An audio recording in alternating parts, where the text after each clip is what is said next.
घटक दल में एक घटक दल मुकेश सहनी जी जो हैं वो जैसा बोए वैसा पाए। वहाँ जाके ये कहना कि अगर मुझे वोट ना दो तो भाजपा के खिलाफ वोट दो। यहाँ जो जात की ठेकेदारी केवल करेगा वो व्यक्ति को जनता उन्हें से पहचानती है। बोचहा में एनडीए भारी मतों से विजय प्राप्त करेगी। देखिए उनकी विश्वसनीयता जनता में मुकेश सहनी की विश्वसनीयता खत्म हो गई। ये दोनों नेता को जनता ने रिजेक्ट कर दिया है। चिराग पासवान जी भी रिजेक्टेड है, उनकी अपनी पार्टी उनके जमीन खो दी। इनके ऊपर चर्चा करना बेकार है। चर्चा करने से इनको बेवजह एक मुद्दा मिलता है। नमस्कार, मेरा नाम आलोक है। आप लाइव स्ट्रीम देख रहे हैं। बिहार की राजनीति में इन दिनों कई सारी अटकलें लगाई जा रही हैं, कई सारे कयास लगाए जा रहे हैं बिहार के मुख्यमंत्री नीतीश कुमार को लेकर।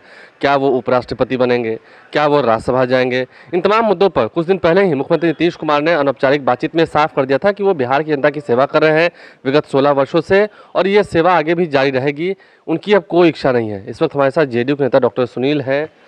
क्या लगता है, नीतीश कुमार सेवा कर रहे हैं या अफवाह उड़ी नीतीश कुमार उपराष्ट्रपति बनेंगे, फिर हुआ कि भाई नीतीश कुमार राज्यसभा जाएंगे? क्या लगता है, बिहार में ही रहेंगे?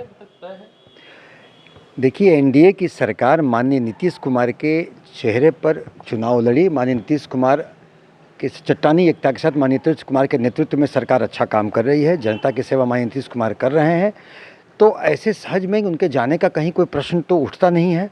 अब ये बातें कहीं से उठती रहती हैं, आप लोगों को कुछ कभी चाहिए। ये भी उठती रहती है कि आपकी पार्टी में सब कुछ ठीक नहीं है। अब ये बातें करते रहे, लेकिन आप देख रहे हैं हमारे पार्टी में सर्वमान्य नेता एक हैं, माननीय नीतीश कुमार। जब सर्वमान्य नेता एक हैं तो पार्टी में स्थिति तो अच्छी होनी ही होनी है।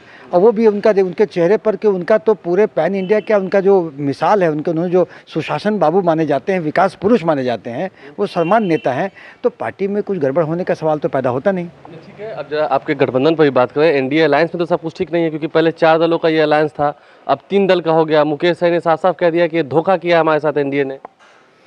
देखिए एनडीए की सरकार मजबूती से चल रही है। घटक दल में एक घटक दल मुकेश सहनी जी जो हैं वो जैसा बोए वैसा पाए। उनके साथ देखिए, आप चुनाव लड़ना किसी राज्य में किसी पार्टी का लोकतांत्रिक अधिकार है, वो लड़ सकता है, लेकिन उत्तर प्रदेश में चुनाव लड़के भाजपा एक महत्वपूर्ण घटक दल है, उसके शीर्ष नेतृत्व के खिलाफ टिप्पणियां करना, वहां जाके ऐसे बयानबाजी करना कि भाई हमें वोट ना दे दो तो कम से कम जो भाजपा के खिलाफ वोट दो, उनका लालू प्रसाद जी के विचारधारा का बयान देना, उसके विचारधारा के पक्ष में उनका नेगोशिएट करना आरजेडी से कि 2.5 साल का सरकार बना लें। इन सब बातों के बाद कहीं कोई शक सुबह किसी जनता के मन में था क्या? चुनाव तो आपकी पार्टी में भी लड़ा था भाई। मैंने कहा कि लोकतांत्रिक अधिकार है लड़ना, लेकिन सारी बातों को देख लें।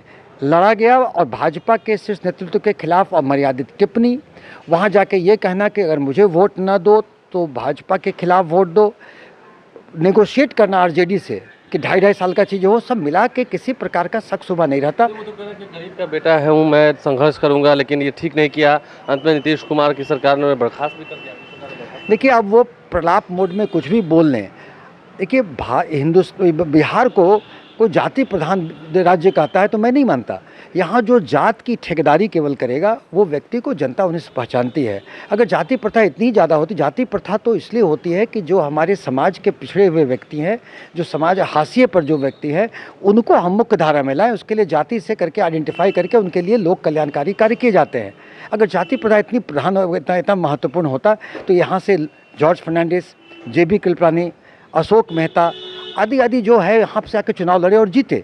तो जाति प्रथा यहाँ कहाँ है? वैसा तो मुद्दे की बात होनी चाहिए। मुद्दे के साथ उन्होंने जात का लेकर ठेकेदारी करके जो बातें कही। जहाँ में भी उपचुनाव हो रहा है तो मुकेश सहनी वहाँ भी जाके फाइट कर रहे हैं। लगता है कि बिहार में भी एनडीए को दिक्कत होगी इससे, उनके अलग होने से? देखिए पूरा चीज़ क्लियर हो जाएगा। बोचहा में एनडीए भारी मतों से विजय प्राप्त करेगी। वहाँ पे वो जो कह रहे हैं कि फलने जात का वोट को लेके वो जो भी कर ले, देखिए उनकी विश्वसनीयता जनता में मुकेश सहनी की विश्वसनीयता खत्म हो गई, क्योंकि वो ऐसी बातें करने लगे कि हमें भाजपा ने 2025 का मुख्यमंत्रित्व का ऑफर दिया था। देखिए ये सामान्य ज्ञान से, सामान्य सोच से परे है।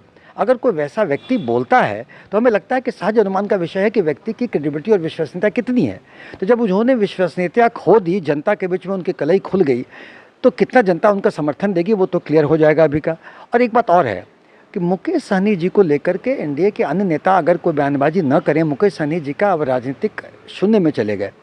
अब उनको हम लोग उनके ऊपर टिप्पणी करके उनको मुख्य धारा में लाते हैं। उनको दुश्मन को कभी कमज़ोर नहीं समझना चाहिए। मुकेश सहनी कल ये भी कहते हुए दिख रहे थे कि अगर चिराग पासवान जो आपको काफ़ी ज़्यादा हानि पहुंचा चुके हैं 2020 के चुनाव में, अगर वो साथ आ जाए तो बिहार में बड़ा खेला होगा। देखिए, -2 और -2 को जोड़ देंगे तो -4 ही होगा। ये दोनों नेता को जनता ने रिजेक्ट कर दिया है। चिराग पासवान जी भी रिजेक्टेड हैं, उनकी अपनी पार्टी उनकी ज़मीन खो दी, क्योंकि वो जिस राजनीतिक विचारधारा के साथ वो आए थे लोकसभा चुनाव, वो उसके खिलाफ जाने लगे। तो उसके खिलाफ जब जनता ने उन्होंने उसको सीख दे दी, तो उनकी अपनी पार्टी के लोग भी चले गए, अपने परिवार के लोग भी चले गए। वैसे ही एक व्यक्ति जो कि अभी भी राजनीतिक शून्य में है, तो -2 मिलके क्या +2 हो जाएगा? -2 मिलकर -4 ही होगा। ये लोग अगर साथ मिल जाएंगे, जनता और जान जाएगी कि रिजेक्टेड नेताओं का एक झंडा है, और इन लोगों को हमें लगता है कि राजनीतिक हाशिए पर जा चुके हैं। इनके ऊपर चर्चा करना बेकार है। चर्चा करने से इनको बेवजह एक मुद्दा मिलता है।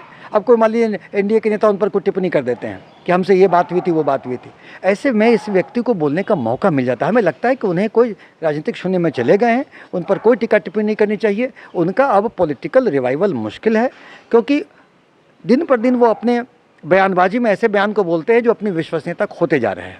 अपनी विश्वसनीयता क्या खोते जा रहे हैं?